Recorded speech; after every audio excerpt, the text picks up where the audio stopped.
Chapter 11 of 6 Years with the Texas Rangers, 1875 to 1881. The Salt Lake War and a Long Trek.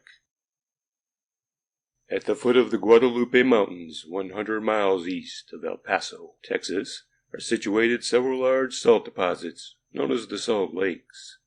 These deposits were on public state land. For 100 years or more, the residents along the Rio Grande in El Paso County and in northern Mexico had hauled salt from the lakes free of charge, for there was no one to pay, as the deposits were not claimed by any owner. All one had to do was back his wagon to the edge of the lake and shovel it full of salt and drive off. From San Elizario to the Salt Lakes was just 90 miles, and there was not a drop of water on the route. The road that had been traveled so long by big wagon trains was almost as straight as an arrow and in extra fine condition. The salt haulers would carry water in barrels to what was known as the halfway station, about 45 miles from San Elizario. Here they would rest and water their horses and leave half their water for the return trip. The teamsters would then push on to the lakes, load their wagons, rest the teams a day or two, and on their return trip stop at the halfway station, water their animals, throw the empty barrels on top of the salt, and, without again halting, continue to San Elizario on the Rio Grande. Charlie Howard, after his election as judge of the El Paso district, made his home at the old town of Franklin, now known as El Paso. He saw the possibilities of these salt lakes as a money-making proposition, and knowing they were on public land, wrote his father-in-law, George Zimpelman, at Austin, to buy some land certificates and send them to him so he could locate the land covering the salt deposits. As soon as the land was located, Judge Howard forbade anyone to haul salt from the lakes without first securing his permission. Mexicans along both sides of the Rio Grande adjacent to El Paso became highly indignant at this order. The subcontractor on the overland mail route between El Paso and Fort Davis, named Luis Cardis, supported the Mexicans and told them Howard had no right to stop them from hauling salt. Cardis was an Italian by birth, had come to El Paso County in 1860, married a Mexican wife, identified himself with the county, and became prominent as a political leader. He was a Republican, while Judge Howard was a Democrat. Cardis and Howard soon became bitter enemies, and in September 1878, this conflict between them became so acute that Howard killed his opponent with a double-barreled shotgun in S. Schultz and Brothers' store in Franklin. This at once precipitated the contest known as the Salt Lake War. Grave threats were made against Howard by the Mexicans. After killing Cardis, Judge Howard fled to New Mexico, and from his seclusion in that state, he called on the governor of Texas to send rangers to El Paso to protect him and the courts over which he presided. At that time, not a company of the Frontier Battalion was within 500 miles of that town. El Paso was 750 miles by stage from San Antonio or Austin, and the journey required about 7 days and nights' travel over a dangerous route, an unusually hard trip on any passenger attempting it. The governor of Texas, therefore, sent Major John B. Jones from Austin to Topeka, Kansas by rail, and thence as far west into New Mexico as the Santa Fe Railroad ran at that time, and thence by stage down to El Paso. Major Jones dropped into the old town of Franklin, now El Paso, unheralded and unknown. He sat about the hotel and gained the information he needed, then made himself known to the authorities, and proceeded at once to organize and equip a company of 20 rangers. John B. Tase, brother to the Episcopal minister of that district, was made lieutenant of the new command, which was known as a detachment of Company C, and stationed in the old town of San Elizario, 25 miles southeast of El Paso. Soon after this detachment of rangers had been authorized, Judge Howard appeared at San Elizario and sought protection with it. No sooner had it become known that Judge Howard was back in Texas than the ranger company was surrounded by a cordon of armed Mexicans, 200 or 300 in number, who demanded the body of the jurist. Lieutenant Tase refused to surrender Howard, and the fighting began. It was kept up 2 or 3 days at intervals. Sergeant Baltimore, in passing through the courtyard of the buildings in which the rangers were quartered, was shot down and killed by Mexican snipers located on top of some adobe buildings within range of the quarters. Then an American citizen, a Mr. Ellis, was killed near Company C's camp. After several days of desultory fighting, the leaders of the mob, under flag of truce, sought an interview with Lieutenant Tase. The lieutenant finally agreed to meet 2 of the leaders, and while the parley was in progress, armed Mexicans, one at a time, approached the peace party, although 40 or 50 had quietly surrounded Lieutenant Tase and put him at their mercy. The mob then boldly demanded the surrender of the Ranger Company. Judge Howard and 2 other Americans, Atkinson and McBride, friends of the judge, that had sought protection with them. There is no doubt that the Mexicans intimidated Lieutenant Tase after he was in their hands, and probably threatened him with death unless their demands were granted. The lieutenant returned to the ranger camp with the mob and said, "Boys, it is all settled. You are to give up your arms and horses, and you will be allowed to go free." The Rangers were furious at this surrender, but were powerless to help themselves, for the mob had swarmed in upon them from all sides. Billy Marsh, one of the youngest men in the company, was so indignant that he cried out to his commander, "The only difference between you and a skunk is that the skunk has a white streak down his back." Judge Howard, seeing the handwriting on the wall, began shaking hands and bidding his ranger friends goodbye. As soon as the Mexicans had gotten possession of the Rangers' arms, they threw ropes over the heads of Howard, Bride, and Atkinson. Then, mounting fast-running ponies, they dragged the unfortunate men to death in the streets of San Elizario and cast their mutilated bodies into pozos, or shallow wells. The Mexicans then disappeared, most of them crossing the Rio Grande into Mexico. Lieutenant Tase at once resigned as commander of the Rangers, and Private Charles Ludwig was made first sergeant, placed in charge of the company until the governor of Texas could send a commissioned officer to take command of it.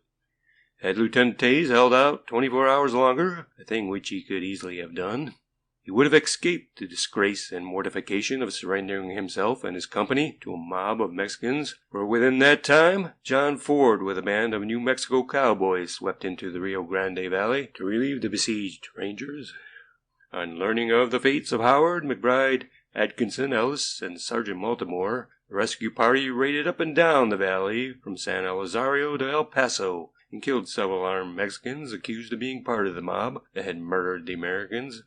The present battalion of Texas Rangers was organized May 1st, 1874, and in all their 46 years of service, this surrender of Lieutenant Tase was the only black mark ever chalked up against it. Afterward, when I arrived in El Paso with Lieutenant Baylor, I had many talks with Privates George Lloyd, Dr. Shivers, Bill Rutherford, and Santiago Cooper, all members of Tase's company, and most of them believed Lieutenant Tase had a streak of yellow in him, while a few thought he made a mistake in agreeing to an interview with the mob, thereby allowing himself to be caught napping and forced to surrender. Conditions in El Paso County were now so bad that Lieutenant Baylor was ordered into the country to take command of the Ranger Company. Before leaving to assume his command, Lieutenant Baylor was called to Austin from his home in San Antonio and had a lengthy interview with Governor Roberts. Baylor was instructed by His Excellency to use all diplomacy possible to reconcile the two factions and settle the Salt Lake War peaceably. The governor held that both sides to the controversy were more or less to blame, and what had been done could not be undone, and the restoration of order was the prime requisite, rather than a punitive expedition against the mob members. On July 28, 1879, Private Henry Baltimore and myself reached San Antonio from Austin and presented our credentials to Lieutenant Baylor, who thereupon advised us that he had selected August 2nd as the day to begin his march from San Antonio to El Paso County. In his camp on the San Antonio River in the southern part of the city, the lieutenant had mustered myself as sergeant, and Privates Henry Baltimore, Dick Head, Gus Small, Gus Crimcow, and George Harold. Early on the morning of August 2nd, 1879, our tiny detachment left San Antonio on our long journey. One wagon carried a heavy old-fashioned square piano, and on top of this was loaded the lieutenant's household goods. At the rear of the wagon was a coop of game chickens, 4 hens and a cock, for Lieutenant Baylor was fond of game chickens as a table delicacy, though he never fought them. His family consisted of Mrs. Baylor, 2 daughters, Helen, aged 14, and Mary, a child of 4 or 5 years, and Miss Kate Sidnor, sister of Mrs. Baylor. The children and ladies traveled in a large hack drawn by a pair of mules. Rations for men and horses were hauled in a 2-mule wagon, while the rangers rode on horseback in advance of the hack and wagons. 2 men traveling to New Mexico in a 2-wheeled cart asked permission to travel with us for protection. Naturally, we made slow progress with this unique combination. As well as I can remember, 1879 was a rather dry year, for not a drop of rain fell upon us during this 700-mile journey. When we passed Fort Clark in Kinney County and reached Devil's River, we were on the real frontier and liable to attack by Indians at any time. It was necessary, therefore, to keep a strong guard posted at all times. Around our campfires at night, Lieutenant Baylor entertained us with accounts of early days on the frontier. He was born August 24, 1832, at Old Fort Gibson in the Cherokee Nation, now the state of Oklahoma. His father, John Walker Baylor, was a surgeon in the United States Army. Lieutenant Baylor was a soldier by training and by inheritance. In 1879, he was in his 47th year and stood 6 feet 2 inches tall, a perfect specimen of a hardy frontiersman. He was highly educated, wrote much for papers and magazines, was a fluent speaker and a very interesting talker and storyteller. He was less reserved than any captain under whom I ever served. He had taken part in many Indian fights on the frontier of Texas, and his descriptions of some of his experiences were thrilling. Lieutenant Baylor was a high-toned Christian gentleman and had been a member of the Episcopal Church from childhood. In all the months I served with him, I never heard him utter an oath or tell a smutty yarn. He neither drank whiskey nor used tobacco. Had he written a history of his operations on the frontier and a biography of himself, it would have been one of the strangest and most interesting books ever written. I have not the power of language to describe Lieutenant Baylor's bravery, because he was as brave as it is possible for a man to be. He thought everyone else should be the same.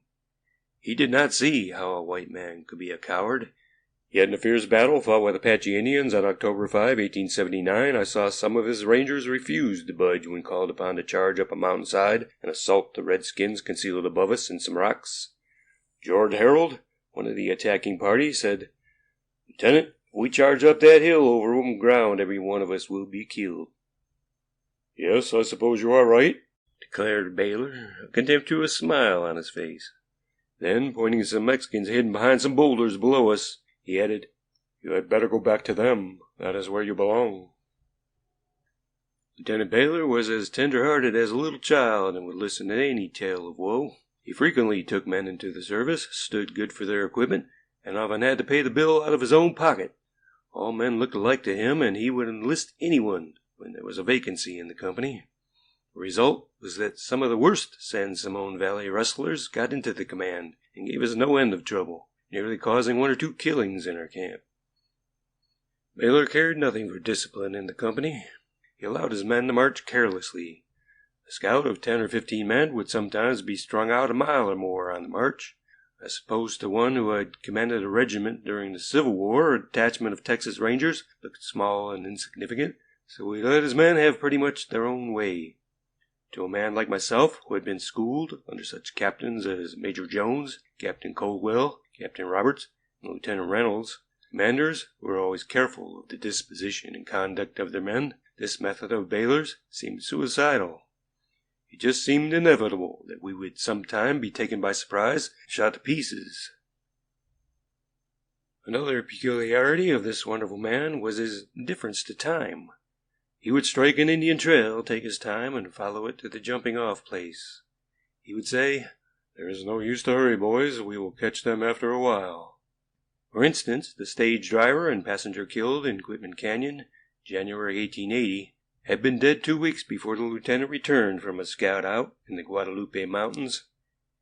He at once directed me to make a detail of all except 3 men in camp, issue 10 days' rations, and have the men ready to move out early next morning. An orderly or first sergeant is hardly ever called upon to scout, unless he so desires, but the lieutenant said, "You had better come along, Sergeant. You may get another chance to kill an Indian." It seemed unreasonable to think he could start 2 weeks behind a bunch of Indians, follow up and annihilate the whole band, but he did.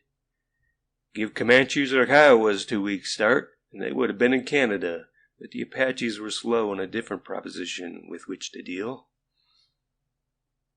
Baylor was one of the very best shots with firearms I ever saw. He killed more game than almost the entire company put together.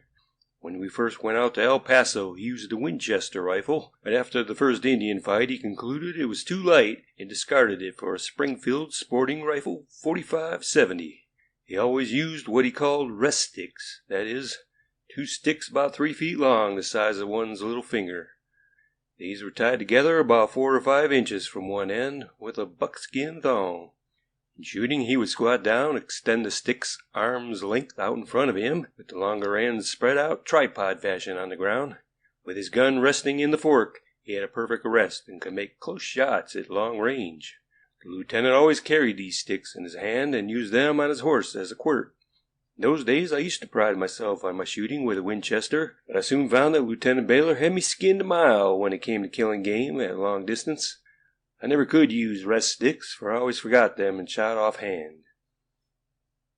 I cannot close this description of Lieutenant Baylor without mentioning his most excellent wife, who made the long, tedious journey from San Antonio to El Paso County with us. She was Sally Garland Sidnor, born February 11, 1842. Her father was a wholesale merchant at Galveston, and at one time mayor of that city. Mrs. Baylor was a highly educated and very refined woman and a skillful performer on the piano. Her bright, sunny disposition and kind heart won her friends among the Rangers at once. How sad it is to reflect that of the 12 persons in that little party that marched out of San Antonio on August 2, 1879, only 3 are living, Gus Small, Miss Mary Baylor, and myself. When we had passed Pecan Spring on Devil's River, there was not another cattle, sheep, or goat ranch until we reached Fort Stockton, 200 miles to the west. It was just one vast, uninhabited country. Today it is all fenced, and thousands of as fine cattle, sheep, and goats as can be found in any country roam those hills. The old Spanish Trail traverses most of this section, and in traveling over it today one will meet hundreds of people in high-powered automobiles where 40 years ago it was dangerous for a small party of well-armed men to journey. While ascending Devil's River, I learned that Lieutenant Baylor was not only a good hunter, but a first-class fisherman as well, for he kept the entire camp well supplied with fine bass and perch, some of the latter being as large as saucers. 40 miles west of Beaver Lake we reached Howard's Well, situated in Howard's Draw, a tributary of the Pecos River. Here we saw the burned ruins of a wagon train that had been attacked by Indians a few months before. All the mules had been captured, teamsters killed, and the train of 16 big wagons burned. Had the same Indians encountered our little party of 10 men, 2 women and 2 children, we would all have been massacred. Finally, we reached old Fort Lancaster, an abandoned government post, situated on the east bank of Live Oak Creek, just above the point where this beautiful stream empties into the Pecos. We camped here and rested under the shade of those big live oak trees for several days. From this camp we turned north up the Pecos, one of the most curious rivers in Texas. At that time, and before its waters were much used for irrigation in New Mexico, the Pecos ran bank full of muddy water almost the year round. Not more than 30 or 40 feet wide, it was the most crooked stream in the world, and though only from 4 to 10 feet deep, was so swift and treacherous that it was most difficult to ford. However, it had one real virtue. It was the best stream in Texas for both blue and yellow catfish that ranged in weight from 5 to 40 pounds. We were some days traveling up this river to the Pontoon Crossing, and we feasted on fish. At Pontoon Crossing on the Pecos, we intercepted the overland mail route leading from San Antonio to El Paso by way of Fredericksburg, Fort Mason, Menard, Fort McCavitt, Fort Concho, Fort Stockton, and Fort Davis. Thence west by Eagle Springs through Quitman Canyon, where more tragedies and foul murders had been committed by Indians than at any other point on the route. Ben Fricklin was the mail contractor. The stage stands were built of adobe and on the same unchanging plan. On each side of the entrance was a large room. The gateway opened into a passageway, which was roofed and extended from one room to the other. In the rear of the rooms was the corral, the walls of which were 6 to 8 feet high and 2 feet thick, also sun-dried brick. One room was used for cooking and eating, and the other for sleeping quarters and storage. The stage company furnished the stage tender with supplies, and he cooked for the passengers when there were such, charging them 50 cents per meal, which he was allowed to retain for his compensation. When the stage rolled into the station, the tender swung open the gates, and the teams, small Spanish mules, dashed into the corral. The animals were gentle enough, and once in the enclosure, but mean and as wild as deer when on the road. The stage company would buy these little mules in lots of 50 to 100 in Mexico and distribute them along the route. The tiny animals were right off the range and real unbroken broncos.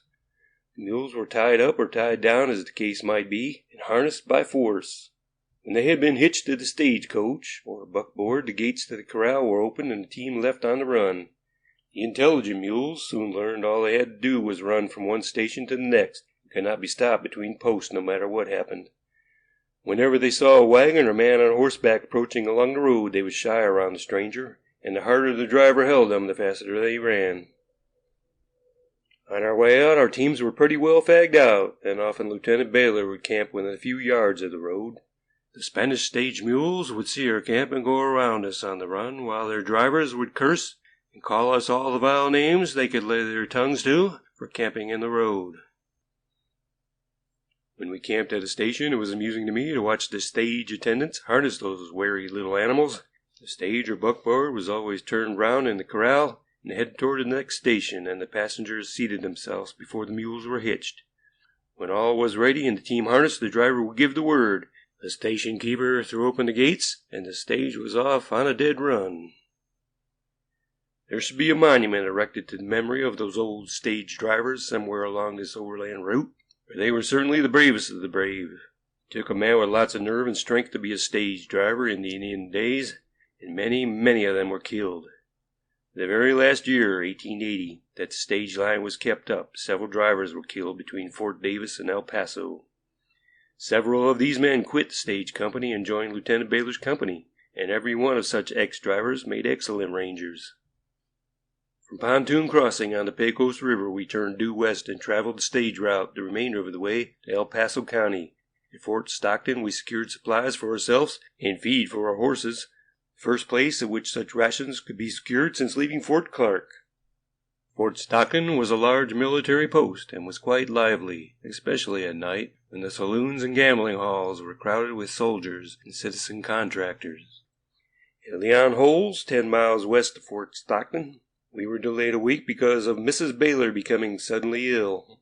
Passing through Wild Rose Pass and up Olympia Canyon, we suffered very much from the cold, though it was only the last of August. Coming from a lower to a higher altitude, we felt the change at night keenly. That was the first cold weather I had experienced in the summer. Finally, on the 12th day of September, 1879, we landed safe and sound in the old town of Isleta, El Paso County, after 42 days of travel from San Antonio. Here we met 9 men, the remnant of Lieutenant Tase's Company C Rangers. The first few days after our arrival were spent in securing quarters for Lieutenant Baylor's family and in reorganizing the company. Sergeant Ludwig was discharged at his own request, and I was made first sergeant, Tom Swilling second sergeant, John Seaborn first corporal, and George Lloyd second corporal. The company was now recruited up to its limit of 20 men. Before winter, Lieutenant Baylor bought a fine home and 15 or 20 acres of land from Mr. Blanchard. The Rangers were quartered comfortably in some adobe buildings with fine corrals nearby, and within easy distance of the lieutenant's residence. We were now ready for adventure on the border. When we arrived at Isleta, the Salt Lake War had quieted down, and order had been restored. Although nearly 100 Mexicans were indicted by the El Paso grand jury, no one was ever punished for the murder of Judge Howard and his companions. In going over the papers of Sergeant Ludwig, I found warrants for the arrest of 50 or more of the mob members.